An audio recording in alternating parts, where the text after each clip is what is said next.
Your car pulls to one side and you can smell hot brakes, especially right after you installed a new caliper. This almost always means one of two things.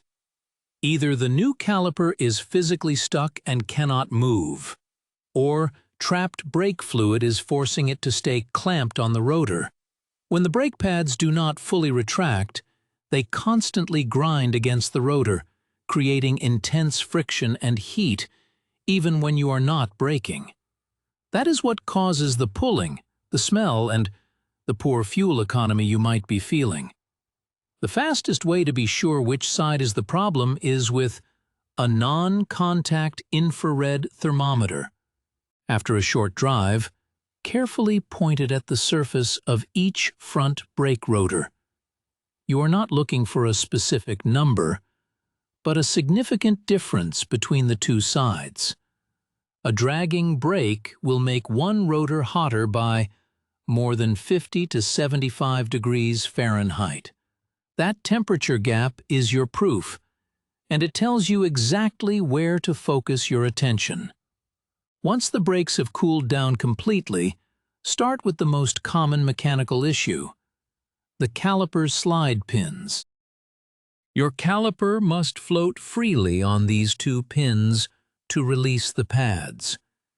If they are binding, the caliper gets stuck.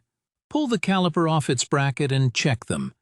They should slide in and out smoothly with just light finger pressure. If they're stiff or sticky, you have found the problem.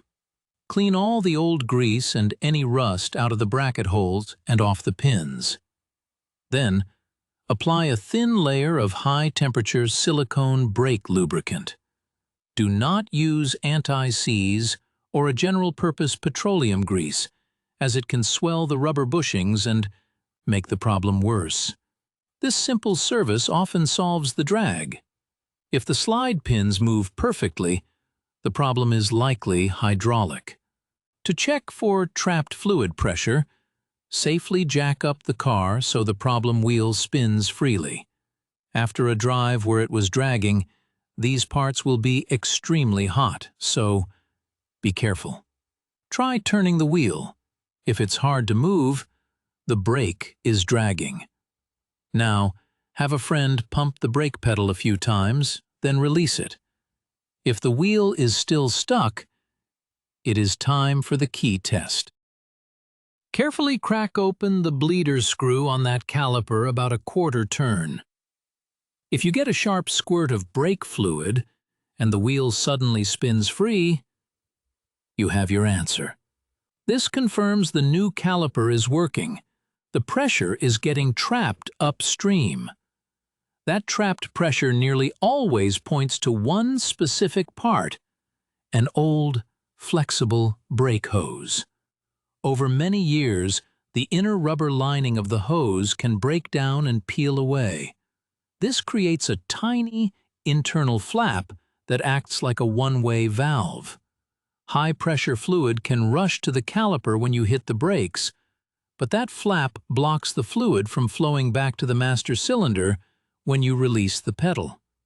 You cannot see this failure from the outside, as the hose will look perfectly fine.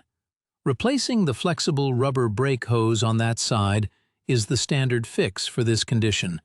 Ignoring a dragging brake is never a good idea. It will quickly destroy your new brake pads and rotor, hurt your fuel mileage, and the constant intense heat can boil your brake fluid or cook the grease in your wheel bearing, leading to a much more expensive and complex failure down the road. So, before you suspect the new caliper is bad, always start with that simple temperature check. It is the fastest way to confirm the drag and point you in the right direction.